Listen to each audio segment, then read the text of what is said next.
as a farmer myself, I'm very much aware that when pigs become ill, it's important that we should have effective medicines to treat them.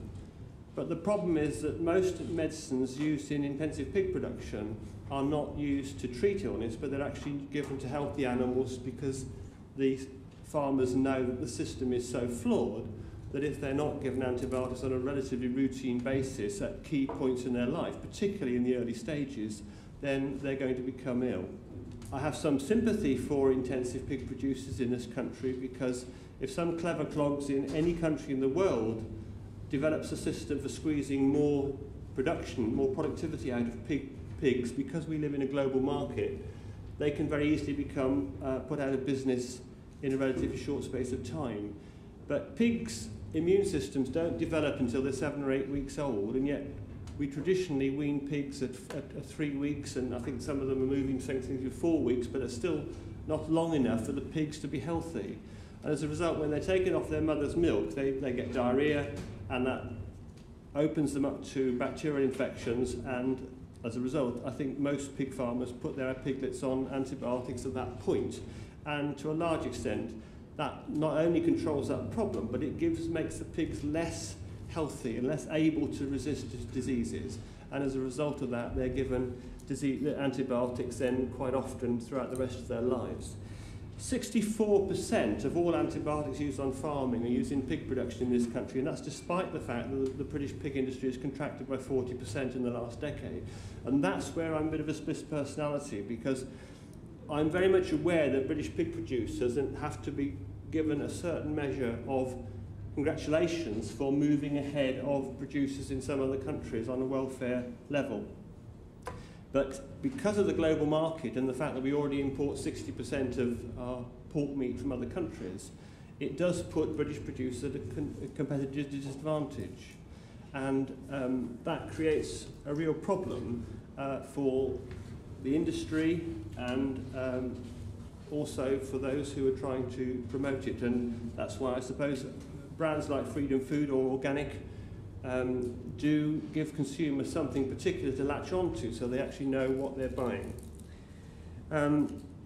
Now, pigs and humans are genetically very similar, and some people would say they're similar in other respects as well.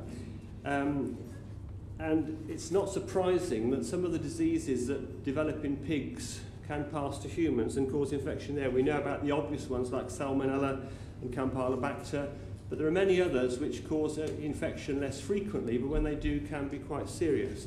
One that's gaining increased awareness at the present time is hepatitis E, which is very common in pigs and is now increasingly being recognised as a cause of meningitis, particularly in older men. But the problem really goes back to 1953, and it's quite appropriate this meeting's been held in Westminster, because really members of Parliament should take some of the blame for what has happened.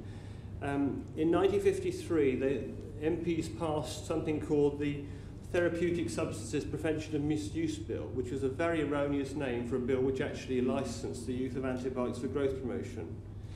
And they were sold a lie basically. They were told at that time that these tiny amounts of antibiotics would make pigs grow faster, but they couldn't have any other harmful effects. And the Minister of Health at the time, Ian MacLeod, gave them a categorical assurance to that extent, which was shown to be wrong just 6 years later, when a Japanese scientist discovered that antibiotic resistance can actually transfer from one bacteria to another.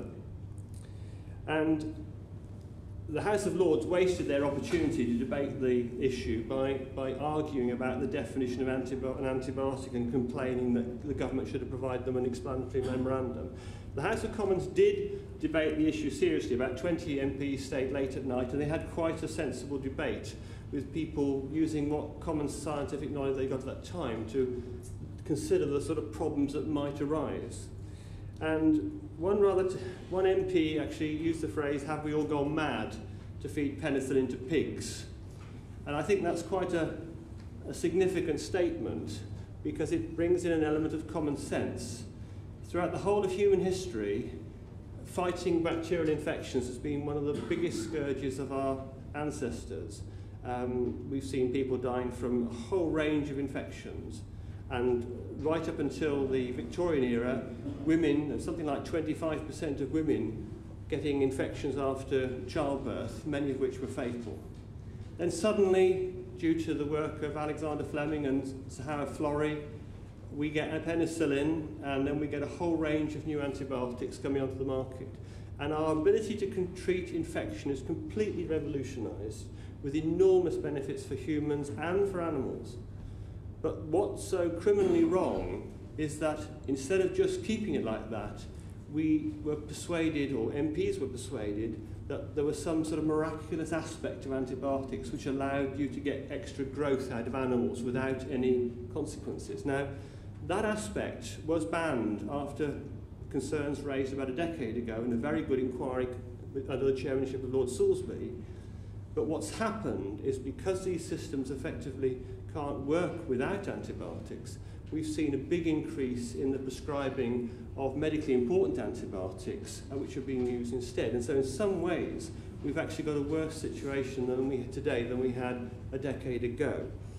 And I think MPs were persuaded to pass this legislation despite the doubts that were raised on one statement from one government minister, which is that the MPs were in control.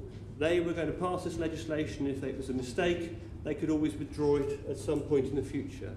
Now, that was proved to be entirely wrong, because what they didn't realise was effectively they were seeding the intensive livestock industry that we have today, both chicken production and pork production. And I think I'm right in saying that, in fact, there's not been a proper, decent debate on this issue in the House of Commons in the whole of the period since 1953. And although there has been some inquiries, legislation has tended to be passed on the nod without any really serious consideration of it.